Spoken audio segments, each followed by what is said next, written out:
All right, show me the money. NFL picks for week number 15 or year 14 or year, excuse me. We are getting close to the end of the season. Join me today to break it all down. She's usually here for pop culture correspondent, but today she's here talking about her Jaguar. Sam Derosa here. Sam, how are you?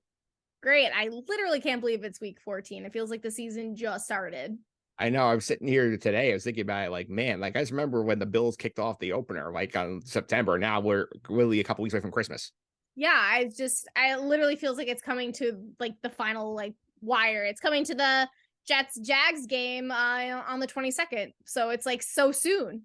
Yeah, I know that game is gonna be a lot of fun. More meaningful for my team than your team right now, but I want to talk about your team here first. So tell me here for a second. Obviously, this season they've been better, not great, but they have improved. So, like, what do you think about what you've seen out of them so far? Um so so far they're typical Jaguars. I'm sorry to laugh because this is just typical every season. It's like they build some momentum and then they lose it. Like not this past Sunday, but the Sunday before that when they played the Ravens, it's like boom, last second, built this giant momentum, and then they go into Detroit and now it's that terrible 40-14. So Yeah, it's like oh great, like you could see like the gears in motion and everything, and then boom, done. They like completely blow it the next game, which yeah, is Jaguars fashion.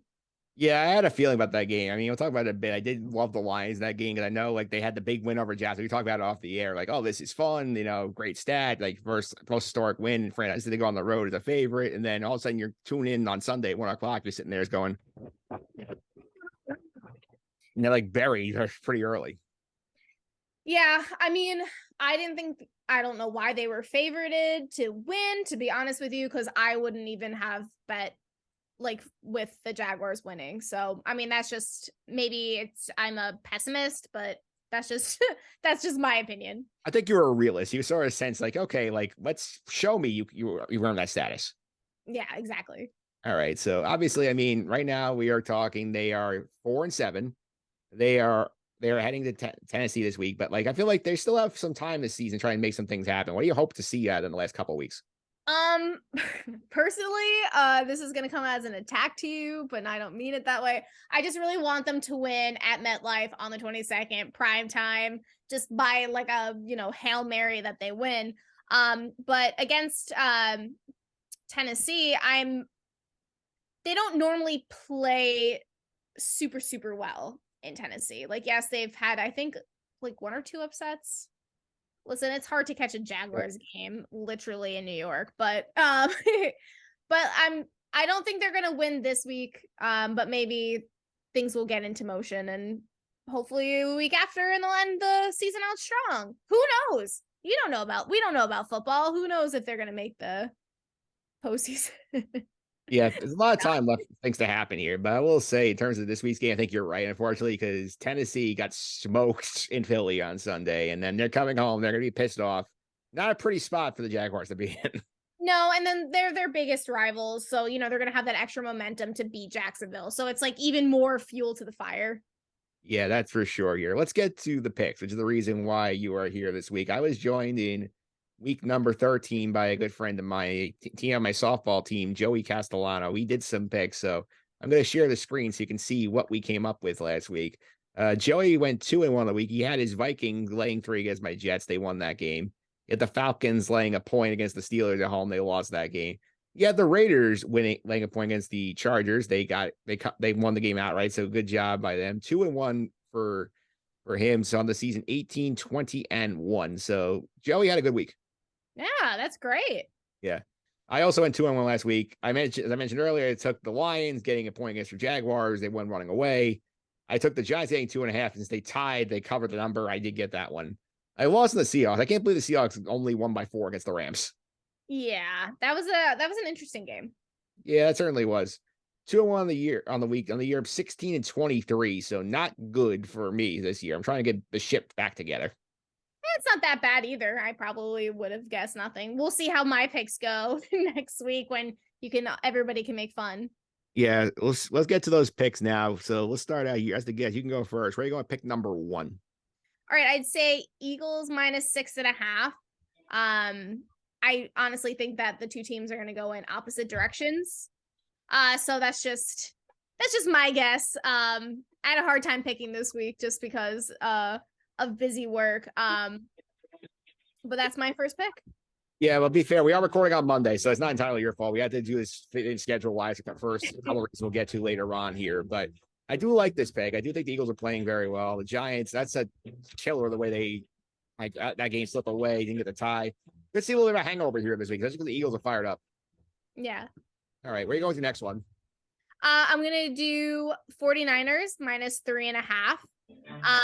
I truly think that, like, I don't think the Buccaneers have that chance against San Francisco. I'm probably wrong. But that's how, this is how the season has been so far, 14. Yeah.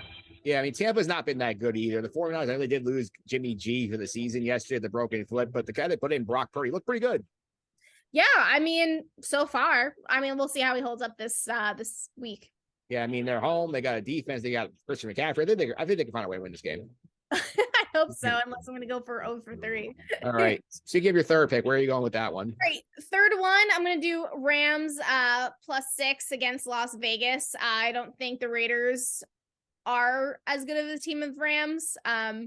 And the Rams are home. So, I mean, I know that's like very safe picks for me this week, but those are where I'm going at. Yeah, I think the Ram one is interesting because I see they have all the guys hurt, but they are playing hard. I could see this being a short week letdown for the Raiders. I do think they've been hot. I don't trust that team at all. So I like the logic. Well, thank you. All right, your picks are on the board. I'm up now here. Pick number 1. I'm going to take my team, the Jets, getting 9 in Buffalo. I feel like it's complete disrespect from the sports books here. I feel like they won this game a couple of weeks ago. They beat the Bills, and they're 13.5-point underdogs. The Bills don't have Von Miller. The Jets have a better quarterback situation they had because he's Mike White over Zach Wilson here. They might not win this game. I think 9 is too many. I'm going to take the points to the Jets. All right. I mean, I don't know. I would be going for the Bills, but that's just me. All right, let's pick 1. Pick 2. Kansas City is going to murder Denver this week. They are laying 9 points here. The Broncos have the worst offense in football by far. I have a fun fact for you. You want to hear this one? Oh, definitely. Over the past 5 games, the Dallas Cowboys score more points than the Denver Broncos have for the entire season. Oh, well, that's a fun fact. Yeah, so Denver's not going to score very much. They have a good defense, but I think at this point they're getting frustrated, not going to carry as much. It's a double-digit blowout for the Chiefs. That's just coming off a loss. Kansas City -9, pick 2. I think that's a great pick. I really do feel bad for Denver fans. Yeah, they got screwed with Russell Wilson and Hackett. Yeah. All right, pick number 3. This may be a little biased because I have Sunday Night Football interest here from my Jets playoff hopes. Dolphins laying 3 in Los Angeles against the Chargers here. I think this is a Charger team that's slumping. They're not playing well. Miami's staying out west, so not really dealing with the travel situation next week. They played the okay in San Francisco. Like a struggle late here. Come back here. I just don't trust the Chargers. I think laying 3 the Dolphins is a value pick. I'm going to do that here. Hey, listen, I feel like I would agree. All right, so we're going to reset the board here for week 14. So here's what we got on the picks here. Sam took the Eagles laying 6.5 against the Giants on Sunday. The 49ers laying 3.5 at home against Tampa. And the Rams getting 6 at home against the Seahawks on Thursday Night Football. My pick against the Raiders, excuse me. My picks, Jets getting 9 in Buffalo. Chiefs laying 9 against the Broncos. Dolphins laying 3 against the Los Angeles Chargers Sunday Night Football. Those are your picks for week number 14. And Sam, next week we're going to be joined by a good friend of ours from Iona, Martino Puccio, is coming on the line to do the picks next week. Awesome. Martino can totally make fun of all my picks. Yeah, I mean, it's nice to get Martino during World Cup season. I know he's a very busy guy right now, but like he is. How did you swing that? Like we had to work on some complicated schedule. It is on the book. It is on the books as of now. Man, I would love to talk to Martino about World Cup anything right now. Yeah, Martino is actually on this episode earlier. We're going to be we talked some World Cup after the quarterfinal round here, so we're gonna get you ready for the final 8. Oh well, I'm very excited. I've been watching every match. Yeah, how'd you feel about how the U.S. ended up here? You know what? I feel like they could have played a little bit better against the Netherlands, but the better team did win. So. Yeah, it's just annoying. I feel like this team, like Martino said several times, they don't have a striker, which kind of hurts. Which they don't have that number 9, and they could probably use a better coach. No offense to Berhalter. Yeah, I mean, I'm just happy for the goalie.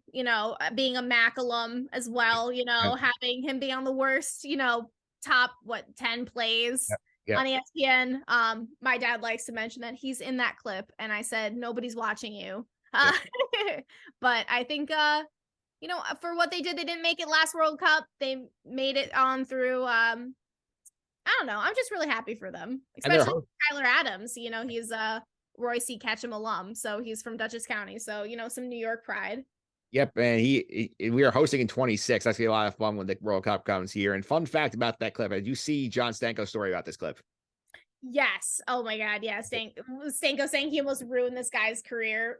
Yeah, so a little backstory here at the time Iona College. So like they have students film these games, like this for sports for like the ESPN like streams and whatnot. And that clip, which was at Iona, was filmed on camera by one John Stanko, friend of the podcast. That's amazing. Oh my God. I also he's a walk-on from Fairfield. Like it's like such a good story for him. Yeah, it is a good story for him. And so we get you back on the podcast in a few weeks. You're gonna make your annual appearance in the holiday special. We talk about the Guardians of the Galaxy holiday special. That's gonna be fun. Yeah, I can't wait. Absolutely. People want to follow you on social media. How can they do that? You can follow me at SDerosa175. Honestly, just Google Sam Derosa. You'll find me.